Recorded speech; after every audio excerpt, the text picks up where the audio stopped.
Cảnh sát đã bước vào căn bếp này đến 9 lần, nhưng họ hoàn toàn mù loà trước thứ đang nằm ngay sau chiếc tủ lạnh kia. Một cái hốc tối tăm sâu trong bức tường, nơi mà suốt 24 năm, mỗi khi tiếng chó sủa báo động vang lên, những đứa trẻ 14 tuổi lại bị ép chui vào, nín thở, cầu nguyện trong tuyệt vọng. Làm thế nào một con quỷ có thể biến nhà mình thành một pháo đài giam cầm, che mắt toàn bộ cảnh sát Manchester suốt 1/4 thế kỷ? Sự thật kinh hoàng về vụ án chiếc hốc sau tủ lạnh sẽ khiến bạn không bao giờ dám nhìn người hàng xóm của mình theo một cách thông thường nữa.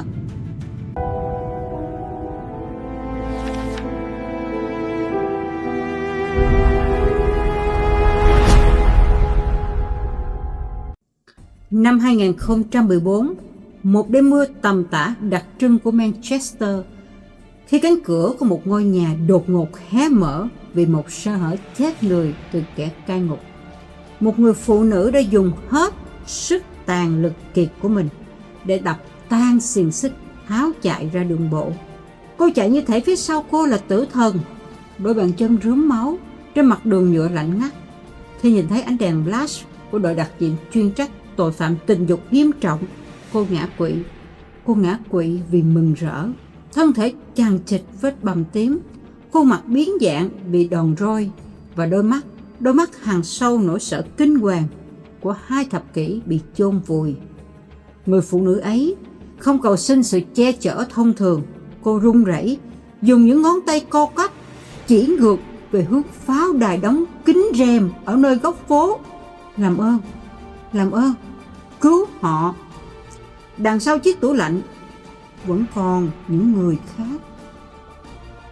Lời cầu cứu xé lòng của nạn nhân thứ 4 chính là nhát búa đầu tiên đập tan vỏ bọc hoàn hảo của một trong địa ngục trần gian tàn khốc nhất lịch sử nước Anh. Một lệnh khám xét khẩn cấp được phê duyệt ngay trong đêm. Đêm hôm đó, cảnh sát Manchester bao vây toàn bộ ngôi nhà số 4. Trở ngại đầu tiên của họ không phải là Michael Dunn, mà là 2 con chó chăn cừu Đức hung dữ được nuôi để cảnh giới. Lão Dunn này đã huấn luyện chúng sủa vang mỗi khi có người lạ đến để lão kịp thời tẩu tán bằng chứng. Ngay khi cánh cửa chính bị phá sạch, 2 con chó lớn lập tức lao ra bóng tối, nhe răng gầm gừ và chực lao vào cắn xé. Để không làm kinh động đến mức mà Michael Dunn có thể ra tay hại các nạn nhân, cảnh sát đã không dùng súng. Các chiến sĩ đặc nhiệm dùng khiên chống bạo động chuyên dụng để chặn đứng hú vồ của bầy chó, ép chúng vào góc. Ngay sau đó, đội chuyên trách dùng thòng lọng và lưới bọc quăng ra, đè chặt 2 con vật xuống sàn nhà, mặc cho chúng điên cuồng cào cấu. Cảnh sát nhanh chóng lôi chúng vào một phòng trống rồi đã khóa chặt cửa lại. Khi mà tiếng chó sủa dứt hẳn, căn nhà đã rơi vào một sự im lặng tuyệt đối. Lúc này thì Michael Dunn mới lững thững từ trong cái phòng ngủ bước ra. Gương mặt của lão hoàn toàn tỉnh bơ và lầm lì. Lão nghĩ rằng cảnh sát vào nhà chỉ vì bầy chó vũ sủa bậy, quấy rối hàng xóm, chứ cái học bí mật đằng kia của lão thì không có ai biết đâu. Nhưng mà lão đã lầm rồi. Cảnh sát đã đi thẳng vô căn bếp, đi thẳng qua hắn và đi tới cái tủ lạnh. Đến lúc này đã dựa vào tường, khoanh tay nhìn cảnh sát lục lọi với vẻ mặt rất là thách thức. Hắn tự tin rằng căn bếp của hắn chẳng có gì ngoài đống rác và đồ đạc bừa bộn. Cảnh sát đi vòng quanh kiểm tra một hồi rồi cũng sẽ đi thôi, bởi vì chung quanh đó ngoài các tủ chén gầm bàn thì cũng không có cái dấu vết gì của cái sự giam giữ cả. Đúng lúc này một điều tra viên đến bên chiếc tủ lạnh lớn. Cái chiếc tủ lạnh này được đặt ở một cái vị trí hơi bất thường, và điều đặc biệt là xung quanh lúc nào cũng đầy nhóc những cái bịch đen bịch rác thúi Khi mà tiến gần đến kiểm tra thì cảnh sát nhìn thấy rằng xung quanh cái chân của cái tủ lạnh này có rất là nhiều vết trầy xước của cái việc mà bị kéo ra kéo vào rất là nhiều lần, chứng tỏ rằng cái tủ lạnh nặng nề này nó không hề đặt yên một chỗ nha. Một cái dấu vết nghi ngờ. Và lúc này thì 2 viên cảnh sát đã nhanh chóng dùng sức của mình để kéo mạnh cái tủ lạnh ra. Ngay lập tức khi cái tủ lạnh kéo ra thì một cái mùi ẩm mốc lâu ngày nó xộc lên lỗ mũi. nó bay thẳng vào mặt các vị cảnh sát, mà quý vị biết cái mùi ẩm mốc nó lâu ngày là nó hôi và nó khó chịu như thế nào, đúng không? Đằng sau chiếc tủ lạnh không phải là một cái vách tường phẳng, mà là một tấm thạch cao được ngụy trang bằng những bao bụi bẩn xung quanh. Mà khi mà cái tấm bản thạch cao đó bị kéo ra rồi ấy, thì trong đó là một cái hốc rất là tối, chật hẹp và sâu vào trong lòng tường. Có nghĩa là cái tường như thế này ấy, thì hắn đã đào một cái lỗ phía sau, vừa đủ một người có thể đứng ép người như thế này để mà vừa với cái hốc của bức tường. Thì phía ngoài đây sẽ để một cái tủ lạnh để che lại, và xung quanh đây là một cái đống bịch rác này kia nọ để khô vào xung quanh, để người ta không nghi ngờ mà kéo cái tủ lạnh ra để có thể nhìn thấy cái hốc đó. Và cái hốc đó là để làm gì? Cái hốc đó là để mỗi khi mà cảnh sát đến thì cái đứa trẻ kia phải chung vào trong hốc đó, nín thở và trốn ở trong đó. Để hiểu một cách vì sao một cái con người này trở thành một cái con quái vật như vậy, thì chúng ta sẽ quay về thời gian tuổi thơ của Michael Dunn vào những năm 1960. Dunn sinh ra và lớn lên trong một gia đình mà sự bạo lực và cô lập là thứ bao trùm lên cuộc sống hàng ngày. Ngay từ khi còn nhỏ, Dunn đã không được trải nghiệm tình yêu thương hay sự giáo dục bình thường. Lão lớn lên như một bóng ma độc thoại, lầm lì, tách biệt hoàn toàn với bạn bè đồng trang lứa, và mang một sự lệch lạc trong suy nghĩ về cách giao tiếp với xã hội. Nhiều nghiên cứu tâm lý học tội phạm sau này chỉ ra rằng những năm tháng tuổi thơ bị giam cầm trong sự ghẻ lạnh và cái sự hất hủi thì đã gieo vào đầu của một đứa trẻ một cái nỗi ám ảnh bệnh hoạn về sự kiểm soát.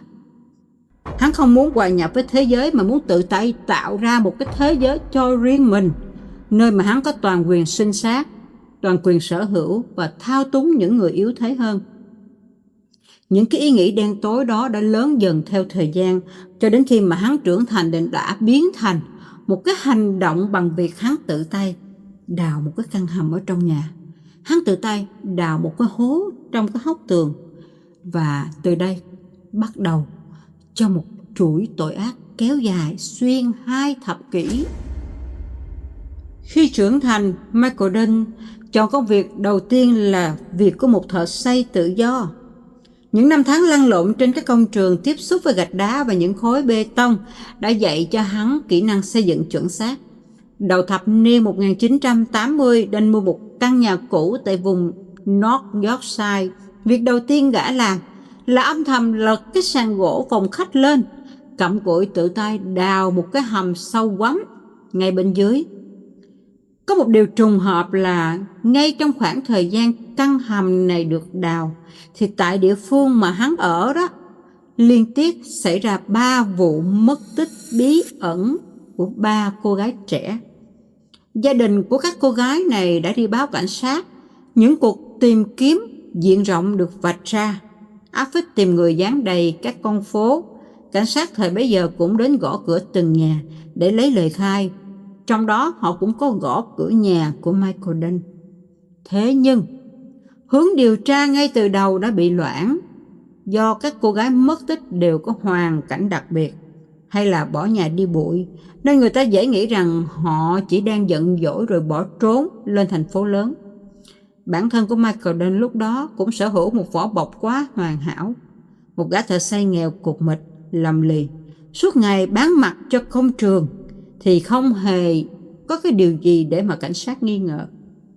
Khi mà cảnh sát hỏi thăm, hắn chỉ thản nhiên trả lời là không biết gì, rồi lo đi làm việc thôi. Sự điềm nhiên đó khiến không một ai mảy may nghi ngờ rằng gã đàn ông quê mùa này có thể dính líu. Đến năm 1990, khi quyết định bán căn nhà để chuyển đi nơi khác, Dunn đã làm một việc gây nhiều tranh cãi. Gã đã gọi một chiếc xe tải trộn bê tông rất là lớn đến, xả hàng tấn bê tông xuống lấp cái hầm đó, lấp phẳng hoàn toàn căn hầm ngầm dưới lòng đất. Rồi sau đó hắn mới ban giao cái nhà cho chủ nhà mới. Liệu cái việc lấp hầm này chỉ đơn giản là để sửa chữa sửa sang lại mặt sân, hay là có một cái điều bí ẩn gì đó? Thì chúng ta cùng xem tiếp. Sau khi trút hàng tấn bê tông xuống căn hầm ở cái nhà ở North Yorkshire, thì Michael lập tức thu dọn hành lý, rời bỏ vùng quê để mà dịch chuyển đến Manchester, lấy chọn ngôi nhà số 4 trên một con phố bình thường ở vùng ngoại ô. Tại sao lại là Manchester? Và tại sao lại là ngôi nhà này? Tại sao hắn lại chọn nơi đây? Quyết định chuyển chỗ ở của Don không hề ngẫu nhiên, mà là một sự tính toán địa lý tội phạm cực kỳ khôn ngoan. North Yorkshire là một vùng quê nhỏ, nơi mọi người đều biết mặt nhau. Việc 3 cô gái mất tích đã bắt đầu khiến bầu không khí trở nên ngột ngạt và đầy cảnh giác. Trái lại, Manchester là một đô thị công nghiệp lớn, đất chật người đông. Ở một thành phố như thế này thì sự thờ ơ của đô thị là một vũ khí tuyệt vời. Người ta dễ dàng hòa vào đám đông, và hàng xóm xung quanh thường có xu hướng đèn nhà ai nấy sáng, ít khi săm soi vào đời tư của người khác. Cái điều này là phân tích đúng nha quý vị. Quan trọng hơn, Manchester là đầu mối giao thông sầm uất với các nhà ga, bến xe buýt lớn, nơi tập trung rất là nhiều thanh thiếu niên bỏ nhà đi bụi từ khắp nơi đổ về.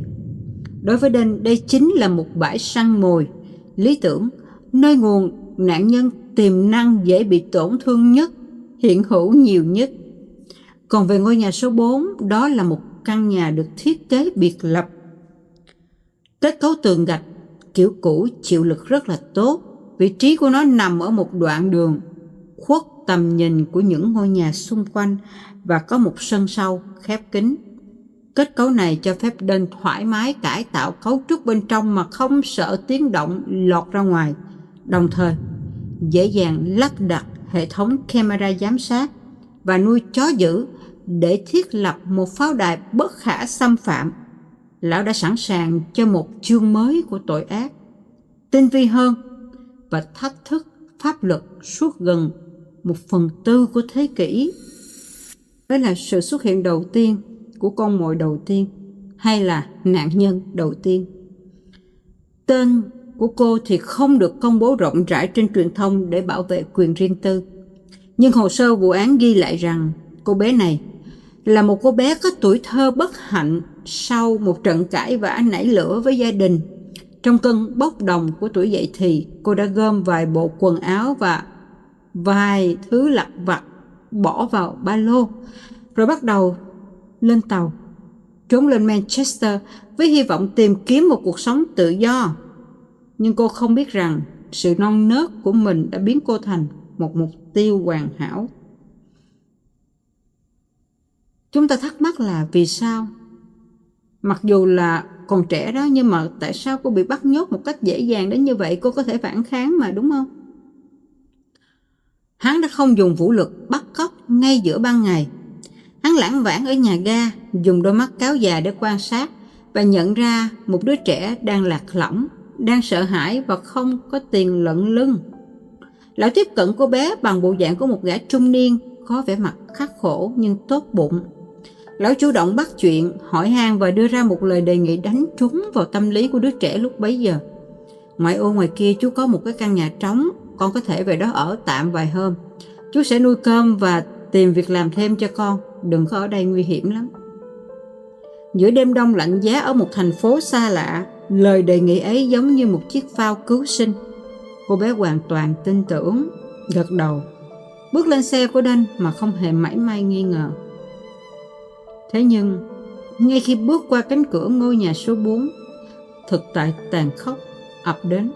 Tiếng sập cửa vang lên chát chúa, và trước khi cô bé kịp định thần, Don đã bộc lộ nguyên hình là một con quỷ dữ. Lão khống chế tịch thu toàn bộ tư trang, rồi giở trò đồi bại với cô bé ngay lập tức. Đã có một cái cuộc đào tẩu chấn động vào năm 1993, nạn nhân đầu tiên đã phải trải qua những giờ phút nghẹt thở, đối đầu giữa ranh giới sự sống và cái chết. Sau nhiều tháng ngày bị giam cầm, ép chui vào chiếc hốc chật hẹp sau tủ lạnh mỗi khi có người kiểm tra, cô gái trẻ đã âm thầm quan sát thói quen sinh hoạt của gã thợ xây ác quỷ này. Cơ hội duy nhất đến vào một đêm muộn khi mà Don đang say ngủ giấc nồng sau một ngày làm việc mệt mỏi và say rượu nữa. Hắn đã quên khóa chặt các lối ra vào như mọi khi. Bằng tất cả sự khát khao tự do của một đứa trẻ 15 tuổi, cô gái đã dùng toàn lực nén chặt nỗi sợ hãi, nhẹ nhàng lách mình ra khỏi chiếc bẫy tường gạch. Cô bước đi bằng đôi chân trần trên sàn gỗ lạnh ngắt, cố gắng không phát ra bất kỳ một cái tiếng động nhỏ nào, chỉ vì một cái tiếng cọt kẹt của sàn nhà hay một tiếng động nhẹ khiến cho hắn giật mình, hoặc là những con chó thức giấc thì cô nát xương. Ngay khi mở được cánh cửa chính, cô lao ra ngoài đường lớn giữa đêm tối. Cô chạy thục mạng dưới cơn mưa tầm tã của Manchester mà không dám ngoái đầu lại. Cô chạy cho đến khi nhìn thấy ánh đèn neon phát ra từ đồn cảnh sát Greater Manchester. Đẩy cửa bước vào trong tình trạng rất là kiệt sức của cô, sũng nước và hoảng loạn.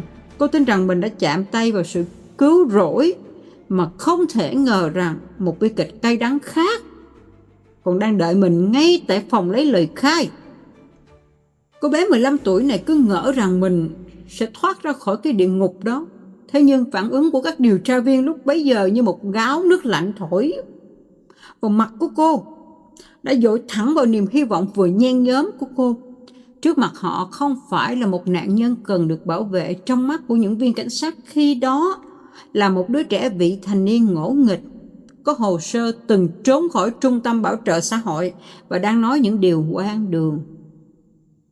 Họ nghi ngờ lời khai của cô, cho rằng đó là sự phóng đại hoặc là một câu chuyện bịa đặt của một đứa trẻ nổi loạn để trốn tránh việc bị đưa trở lại trại tế bần, là trại trẻ mồ côi đó. Lời tố cáo gạt sang một bên, không một cuộc điều tra hay rà soát nào được thực hiện nhắm vào ngôi nhà số 4.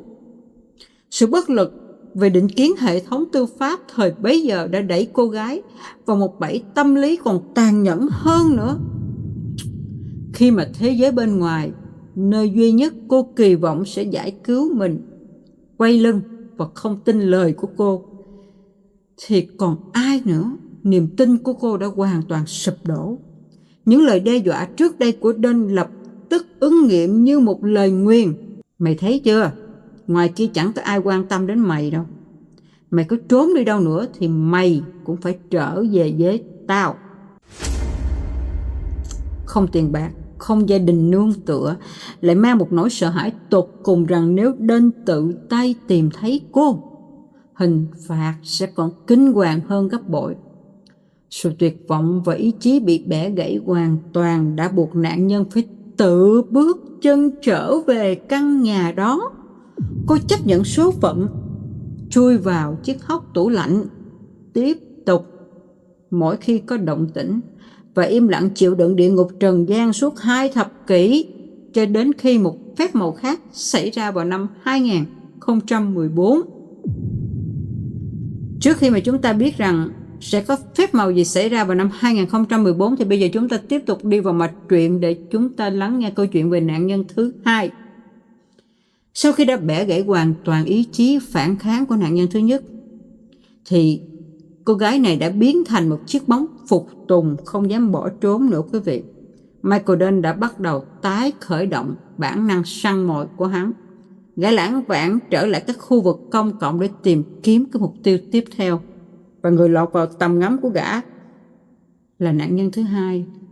Cô bé này cũng như là cô bé trước, cũng là một cô bé có một hoàn cảnh vô cùng bi đát. Cô dễ bị tổn thương, cho nên khi mà xảy ra bất cứ điều gì, dù lớn dù nhỏ, cô cũng cảm thấy rằng mình bị bỏ rơi, mình bị tổn thương, và cô muốn thoát khỏi cái nơi mà cô cho rằng cái đó là địa ngục, dù thực tế đó là gia đình. Cô đang trải qua một giai đoạn khủng hoảng tâm lý nặng nề, cô độc và không có sự chở che từ gia đình. Đó là lời của cô nói. Lợi dụng sự yếu đuối và khao khát tìm một chỗ dựa của cô, Đinh đã tiếp cận bằng vỏ bọc một gã thợ xây, tuy thô kệch nhưng đáng tin cậy. Có dùng những lời hứa hẹn về một nơi ở an toàn và một cuộc sống ổn định để từng bước dẫn dụ cô bước qua cánh cửa của ngôi nhà số 4. Và ngay khi con mồi sập bẫy, Đinh lập tức lật bài ngửa. gã tịch thu giấy tờ tùy thân, cắt đứt hoàn toàn sợi dây liên lạc của cô với thế giới bên ngoài. Nạn nhân thứ hai nhanh chóng bị đẩy vào một guồng quay bạo hành tàn khốc. Đáng sợ hơn, Đinh đã áp dụng chiến thuật cô lập triệt để. Dù sống chung dưới một mái nhà với nạn nhân thứ nhất đó, nhưng mà gã kiểm soát chặt chẽ từng khung giờ sinh hoạt, sử dụng hệ thống camera và những bức tường cách âm để bảo đảm rằng hai người phụ nữ này không bao giờ có cơ hội giao tiếp hay tìm thấy nhau. Nạn nhân thứ hai hoàn toàn tin rằng mình là người duy nhất bị giam cầm trong địa ngục này, cô độc và gánh chịu những đòn roi theo sự thao túng bệnh hoạn của gã bệnh hoạn già nua kia. Nhưng cô không biết rằng ở một góc nào đó cũng có một cô bé khác giống như cô. Dưới mái nhà số 4 này, hai người phụ nữ bị Michael Dean biến thành nô lệ đúng nghĩa, chịu đựng sự lạm dụng tàn khốc về thể xác, tinh thần lẫn tình dục hàng chục năm trời. Sự lạm dụng về thể xác và tình dục diễn ra như một thói quen bệnh hoạn. Dean tự cho mình cái quyền sở hữu tuyệt đối với cơ thể của các nạn nhân. Gã cưỡng hiếp, bạo hành họ bất cứ khi nào mà gã muốn. Những trận đòn roi vô cớ, những vết thương không bao giờ được cứu chữa y tế đã trở thành nỗi ám ảnh thường trực. Gã kiểm soát từng miếng ăn, ngụm nước cho đến việc đi vệ sinh của họ, biến những nhu cầu cơ bản nhất của con người thành những ân huệ mà họ phải ngoan ngoãn phục tùng mới có được. Ví dụ như cô gái đó tới ngày có kinh đi, muốn được có một cái miếng để mà trong cái ngày kín đáo đó của mình là phải ngoan ngoãn phục tùng hắn, phục tùng trong những ngày đó luôn thì mới có thể có được cái đó. Còn cái chuyện mà đi vệ sinh cũng phải xin phép hắn đồng ý thì mới có được một cái nồi hay một cái chảo mà đã bị gỉ sét rồi đó, cho đi. Đó là những cái ân huệ mà hắn ban cho những đứa trẻ này trong cái thời điểm mà hắn nhốt tụi nó, tra tấn tụi nó. Sống với một mái nhà nhỏ hẹp, họ có thể nghe thấy những tiếng động. Họ biết có những linh hồn khác đang cùng chịu chung số phận với mình trong cái căn phòng bên cạnh. Nhưng nỗi sợ hãi bị trừng phạt và ý chí đã bị bẻ gãy từ lâu, từ các trận đòn thao túng tâm lý của Dean. Cái trận đòn đó lớn đến mức nó tạo ra một bức tường vô hình ngăn cách họ. Họ bị buộc phải giả vờ như đối phương không tồn tại, chịu đựng địa ngục của riêng mình trong sự cô lập tuyệt đối về mặt tinh thần. Họ biết về nhau nhưng không thể và không dám nương tựa vào nhau. Cũng chính vì vậy mà cái đêm năm 2014, khi nạn nhân thứ tư bỏ trốn thành công và dẫn cảnh sát ập vào, đó không chỉ là cuộc giải cứu một người, mà là sự phá vỡ hoàn toàn bức tường câm lặng. Phải đến khi đứng trước tòa, thoát khỏi sự kìm kẹp của ác quỷ, bốn người phụ nữ ấy mới có thể thật sự nhìn thẳng vào mặt của nhau, cùng chia sẻ nỗi đau và cùng đứng chung một chiến tuyến để chống kẻ thù ác, cho kẻ thù ác vào tù suốt phần đời còn lại. Tại tòa, các nạn nhân đã trình bày họ bị hắn đối xử như một vật sở hữu mà hắn ta tùy ý sử dụng. Hắn ta nhốt họ lại bất cứ khi nào mà hắn muốn.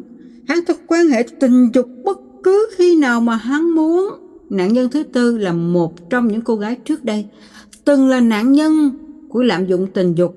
Cô ấy đã bị một người đàn ông khác cưỡng hiếp và đánh đập, cho đến khi cô gặp hắn gieo cho cô một sự tin tưởng.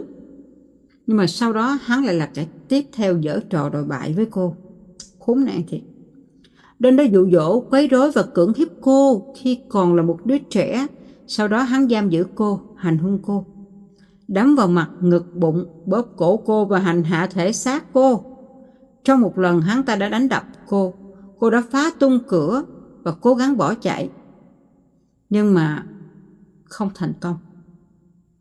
Và sau lần đó thì cô bị tra tấn, mình đầy máu me. Và theo như lời khai trước tòa, Nạn nhân trẻ tuổi này đã cố gắng tự tử nhiều lần bằng cách dùng thuốc hóa liệu. Nhiều thập kỷ trước, Đinh cũng đã dụ dỗ một bé gái vị thành niên khác cho cô bé uống rượu và hút thuốc trước khi tấn công tình dục. Cô bé đã tố cáo hắn, nhưng hắn phủ nhận và hắn cũng không bị truy tố trong cái thời điểm đó. Nhiều câu chuyện của các nạn nhân khác được đưa ra ánh sáng nhiều năm sau.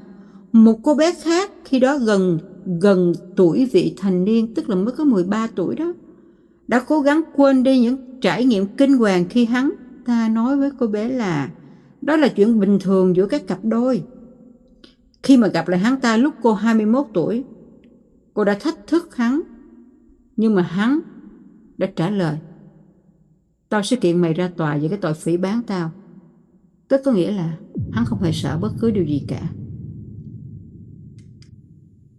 Đây chính là điểm mấu chốt của sự tàn độc mà Đinh đã làm khi mà hai cô gái này cùng sống dưới một mái nhà, nhưng mà họ hoàn toàn không ở chung với nhau đúng nghĩa.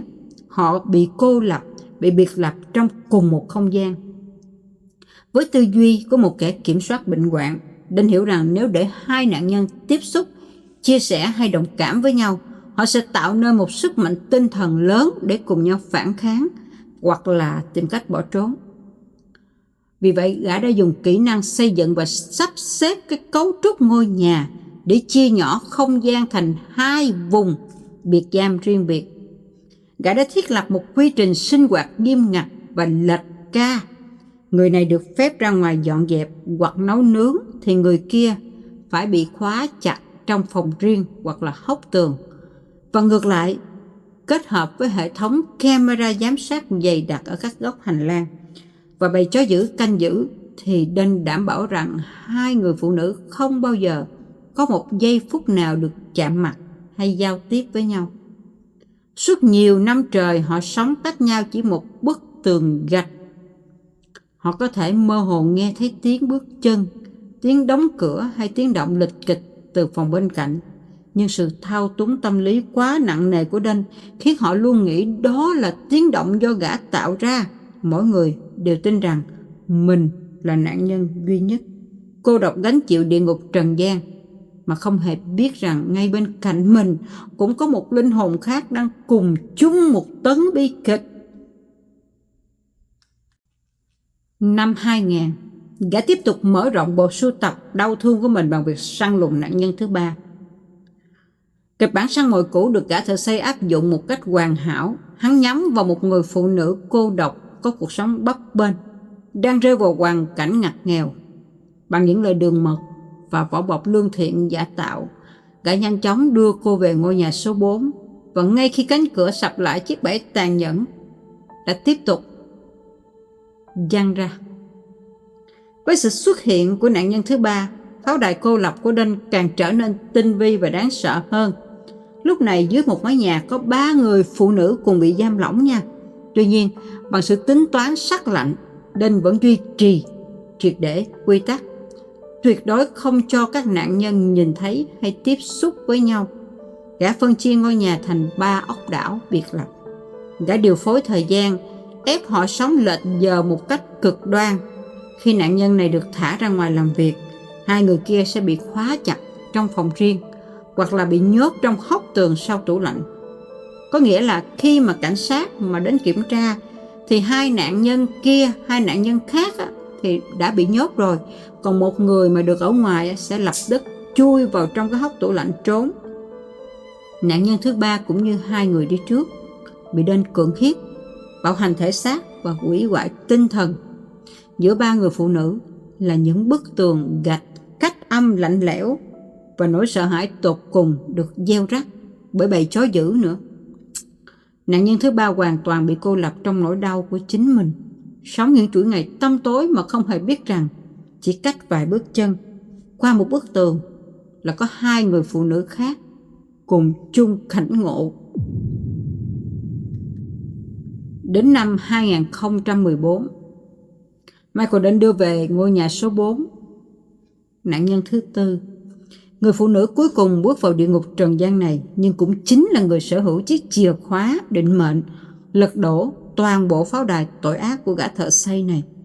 Dù thời gian trôi qua, chiến thuật của hắn vẫn không hề thay đổi, săn lùng những người phụ nữ cô độc, lừa gạt họ về nhà và giở trò. Nạn nhân thứ tư cũng bị đẩy vào quy trình giam lỏng nghiêm ngặt, phải trốn vào các góc khuất, các hốc tường ngụy trang để tránh chạm mặt những người phụ nữ khác, tùy theo sự điều phối bệnh hoạn của hắn. Thế nhưng, Đinh đã phạm sai lầm chí mạng sau gần 24 năm tự mãn. Sự lọt lưới quá lâu trước pháp luật khiến gã thợ xây trở nên chủ quan. Vào một đêm cuối năm 2014, sau khi uống rượu say, Đinh đã sơ hở không khóa kỹ chốt cửa và lơ là việc giám sát hệ thống camera.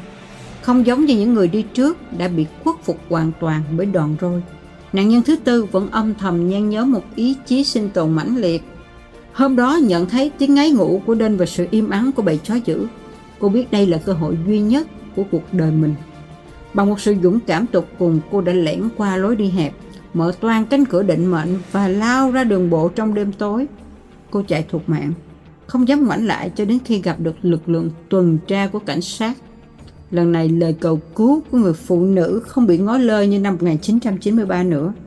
Cảnh sát lập tức mở cuộc đột kích khẩn cấp, xét ngôi nhà số 4 như câu chuyện lúc đầu mà mình kể. Khi mà đi sâu vào các bài báo điều tra đó quý vị, các hồ sơ chính thức xét xử tại Anh, thì câu hỏi lớn nhất khiến dư luận bàng hoàng chính là 4 người phụ này có thực tế là không có biết nhau hay không. Sự thật từ lời khai của các nạn nhân thì trước tòa cho thấy thực tế còn phức tạp và đau lòng hơn. Họ không hoàn toàn là những người xa lạ sống ở các mốc thời gian khác nhau, mà có những giai đoạn họ ở cùng một thời điểm trong nhà của Đinh, nhưng bị gã tìm mọi cách để cấm đoán, cắt đứt sự giao tiếp. Michael Đinh đã dựng lên một chế độ cai trị bằng nỗi sợ hãi.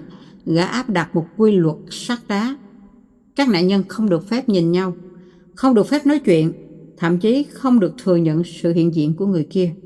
Nếu gã phát hiện có một dấu hiệu bất kỳ nào là liên kết hay tìm cách trao đổi với nhau, thì hình phạt sẽ là những trận đòn roi tàn khốc, hoặc là bị đẩy vào biệt giam trong các hốc tối ở phía sau tủ lạnh. Sống dưới một mái nhà nhỏ hẹp lại có thể che giấu những cái điều kinh khủng như vậy. Kinh khủng quá. Họ có thể nghe thấy những tiếng động, họ biết có những linh hồn khác đang cùng chịu chung số phận. Cuối cùng thì công lý cũng được thực thi, hắn đã bị xử 27 năm tù. Nhưng mà sau khi mà công lý được thực thi thì các thám tử thuộc lực lượng cảnh sát hình sự không hề ăn mừng.